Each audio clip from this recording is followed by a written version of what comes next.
ஐயனார் துணை சீரியல்ல இனி எபிசோட்ல என்ன நடந்திருக்கு அப்படின்னு பாத்தீங்கன்னா, இப்ப சேரன் அப்படியே சந்தாவை நினைச்சு கவலையிலேயே உட்காந்துருக்கிறாப்புல. நம்ம பாண்டி தான் வந்து பாத்தீங்கன்னா, நம்ம சேரனுக்கு ஆறுதல் சொல்லிக்கிட்டு இருக்கிறாங்க. கொஞ்ச நேரத்துல வந்து பாத்தீங்கன்னா, நம்ம சோழன் பாண்டிக்கு போன் பண்ணி விசாரிக்கிறாப்புல. அப்ப எதேர்ச்சியா இங்கதான் பிரச்சனை அப்படின்னு பாண்டி சொல்லிடுறாப்புல. பிரச்சனையா, என்ன பிரச்சனை அப்படின்னு கேட்கும் பொழுது, சேரன் எதுவும் சொல்லாத அப்படின்றாப்புல. ஆனா சேரன் போனதுக்கு அப்புறம் பாண்டி எல்லாத்தையுமே சொல்லிடுறாப்புல.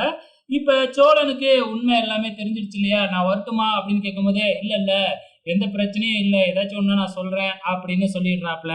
இதுக்கப்புறம் என்ன, நம்ம சோழனுக்கு தெரிஞ்சிருச்சு. அந்த விஷயத்த நேரா போய் நம்ம நிலா கிட்ட சொன்ன உடனே நிலா சேரனுக்கு போன் பண்ணி விசாரிக்க ஆரம்பிச்சிடுறாங்க. அதுக்கப்புறம் எல்லா கதையுமே சொல்றாங்க. அவனுலாம் கெடா கெடாயா இருக்கிறானுங்க, பெரிய ரவுடிங்க மாதிரி இருக்கிறானுங்க, பாவம் சந்தா அப்படிங்கிற மாதிரி சேரன்லாம் சொல்லிக்கிட்டு இருக்கிறாப்புல. இதுக்கப்புறம் என்ன, நம்ம நிலாவும் சோழனும் அப்படியே ரொமான்டிக்கா பேசிக்கிட்டு இருக்கிறாங்க. ஸோ அப்படியே பேசிக்கிட்டே இருக்கும்போதே நம்ம நிலா வந்து, என்ன இவ்வளோ பக்கத்துல உட்காந்துருக்கோம் அப்படிங்கிற மாதிரி எந்திரிச்சு போயிடுறாங்க. ஸோ அதுக்கப்புறம் நைட்டு தூங்கும் பொழுதே வந்து பாத்தீங்கன்னா, நம்ம வானதி பக்கத்திலேயே சந்தாவை படுக்க வச்சுக்கிறாங்க.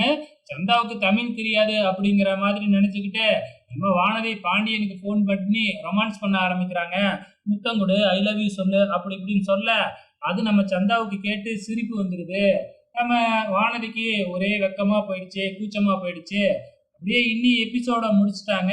அப்கமிங்ல என்ன நடக்க போகுது அப்படிங்கிறது தான் தெரியல. பொறுத்திருந்து பார்க்கலாம்.